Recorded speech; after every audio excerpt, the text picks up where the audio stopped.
Magandang umaga, Pilipinas. Narito ang update kay Bagyong Basyang. Bahagyang bumilis ang kanyang pagkilos at huling nakita ang sentro nito sa layong 895 kilometers silangan huyan ng northeastern Mindanao. Taglay pa rin ang lakas ng hangin na umaabot sa 55 kilometers per hour near the center at gustiness na 70 kilometers per hour. Ang kanyang direksyon pa kanluran, timog kanluran sa bilis na 20 kilometers per hour. As early as now ay nagdudulot na yan ng mga pag-ulan sa malaking bahagi ng Mindanao at sa Central at Eastern Visayas. At sa mga susunod na oras, inaasahan nating magdudulot na rin huyan ng malalakas na pag-ulan sa ilang bahagi nga po ng Mindanao at ng Visayas. Pero in terms of diametro o yung lakas po ng hangin, yung mga pagbugso ng hangin, hindi pa naman po hagip ang landmass po natin nitong bagyong si Basyang. Pero as early as now ay nagtaas na rin ho tayo ng signal sa isang probinsya sa Mindanao bilang preparation o para makapag-prepare po tayo sa paparating ho na bagyo. Maya-maya po ay i-discuss po natin yung signal nitong bagyo.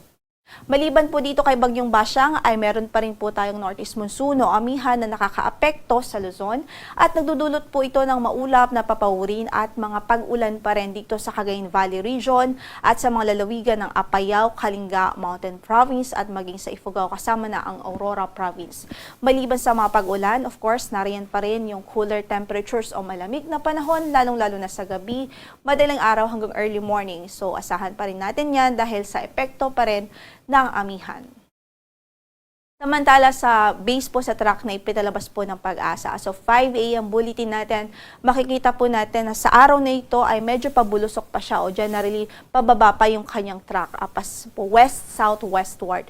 And then by tomorrow, inaasahan natin mag-steady na po ito pa kanluran yung kanyang track at mataas ang tsansa, base nga po dito sa projection, mataas ang tsansa ng landfall scenario dito sa eastern section ng Mindanao at southern portion ng eastern Visayas by Thursday evening o kaya naman ay Friday early morning. And after making landfall, it will traverse the northeastern portion ng Mindanao at ang Visayas Islands, especially the central at western portion ng Visayas at posible din na mahagip nito ang northern portion ng Palawan bago pa ito lumabas ng ating area of responsibility. So medyo ilang araw pa po tayo na magbabantay at ilang araw din po tayo maapektuhan itong si Bagyong Basyang.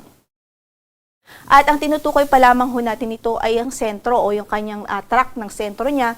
Wala pa po yan yung diametro. So kailangan po natin alalahanin na yung diametro ng bagyo, posible pa yung lumaki at mag-expand pa sa mga susunod na oras at araw. Ibig sabihin, mahalaga po na mag-focus po tayo sa signal o tropical cyclone wind signal na itataas sa inyong lugar upang makita po natin yung possible na severity ng impact nitong bagyong si Basyang sa inyong mga lugar.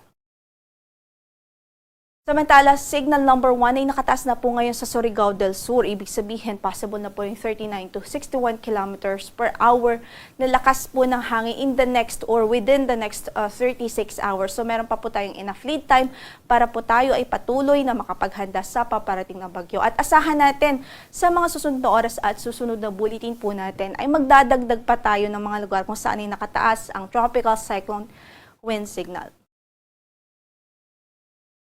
Samantala, dahil naman sa northeast monsoon ay posible pa rin ang pamisang-misang pag-uso po ng hangin dito sa malaking bahagi ng Luzon, sa Visayas, Dinagat Islands, Caraga, Davao Region, Zamboanga Peninsula, Camiguin, Misamis Oriental at maging sa Lanao del Norte. By tomorrow, most of Luzon, Visayas, Caraga, Davao Region, Northern Mindanao, Zamboanga Peninsula, Basilan maging sa Tawi-Tawi. At by Friday, possible pa rin yung gusty winds even if walang mga signal o tropical cyclone wind signal sa mga lugar na ito, posible yung gusty winds dahil sa northeast monsoon. Dito po sa Batanes, Babuyan Islands, northern portion ng mainland Cagayan, Ilocos Norte, Central Luzon, Metro Manila, Calabarzon, Mimaropa, Bicol Region, Visayas, and most of Mindanao.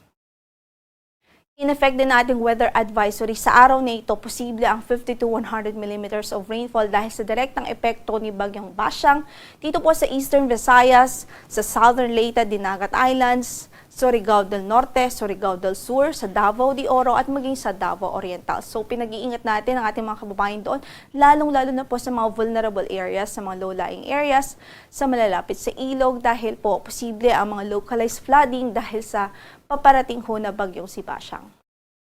And by tomorrow, dumagdag pa po yung mga lugar kung saan ay makakaranas ng malalakas na pag-ulan. So kung makikita nga po natin, 100 to 200 millimeters of rainfall ang posibleng ma-experience by tomorrow sa Dinagat Islands, Surigao del Norte, maging dito po sa Surigao del Sur.